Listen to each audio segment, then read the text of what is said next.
Imagine this. What was the most powerful invention in the history of capitalism? Was it the steam engine, the stock exchange, the computer? Actually, none of them. The most powerful invention was a simple notebook, because for most of history, merchants didn't actually know exactly how much money they had. They tracked their money through memory, small notes, and a bit of guesswork.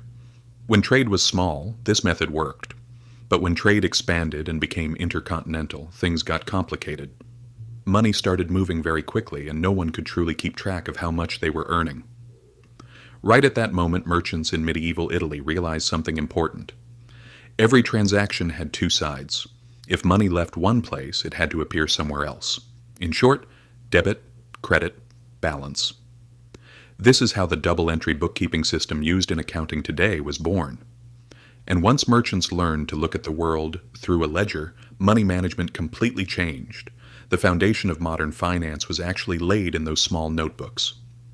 Now let's travel back to that time, but not to the Europe of knights and castles that we see in movies. Instead, to the Europe of merchants. Trade in the Mediterranean was growing at an incredible pace.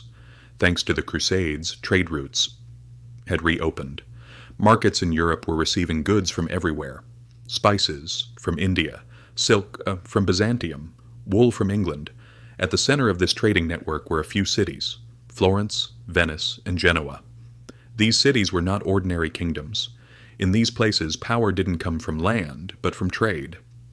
Florence was very strong in banking and textiles. Venetian ships sailed across the Mediterranean. The Genoese financed large trading expeditions.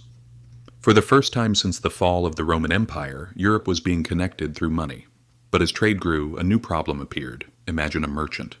He lives in Florence, but at the same time he is sending wool to Bruges, investing in a spice ship coming from Alexandria, lending money to his partner in Venice, owning warehouses in other cities.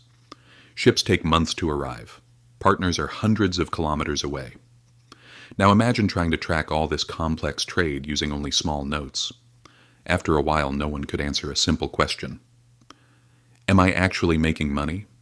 Profits could disappear between transactions. Debts could be forgotten. Losses could grow unnoticed. Merchants needed a way to see their business more clearly. That's why a new system developed in merchant houses. Near the ports, there were usually small rooms. Inside, merchants, clerks, and apprentices sat at tables recording transactions in ledgers. These apprentices didn't just learn trade, they also learned mathematics. Because at that time something new was spreading across Europe: Hindu-Arabic numerals. The numbers we use today: 1, 2, 3, 4. Back then, this was new to Europe and made calculations much easier. Trade records were usually kept in 3 books. The first was a small notebook called the Memorial. Transactions were quickly written here. Then there was the journal, where transactions were recorded more neatly. But the most important was the ledger. Here, transactions were no longer recorded as events, but organized by accounts. For example, cash, debts, inventory, investments. And here the revolutionary idea appeared. Every transaction was written twice: one debit, one credit. If you buy something, your cash decreases, but your goods increase. If you borrow money, your cash increases, but a debt appears. Every movement had a mirror.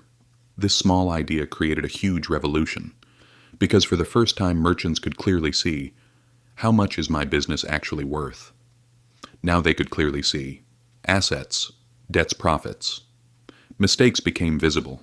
Lost money could no longer hide. Trade began to rely not on guesses, but on calculation. In 1484, a priest and mathematician named Luca Pacioli turned this system into a book. The book was called Summa de Arithmetica.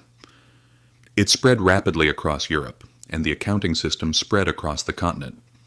In Florence, one family used this system incredibly well: the Medici family. The bank they founded in 1397 quickly became one of the most powerful banks in Europe. It had branches in Florence, Rome, Venice, London. All of this worked thanks to one thing: organized accounting records. In the end, accounting didn't just record transactions, it changed the way people thought about money. Now everything could be measured: investments, risks, profits. And because of this, trade expanded, banks multiplied, and companies were created. Even today, the foundation of the financial system is still the same: debit, credit, balance.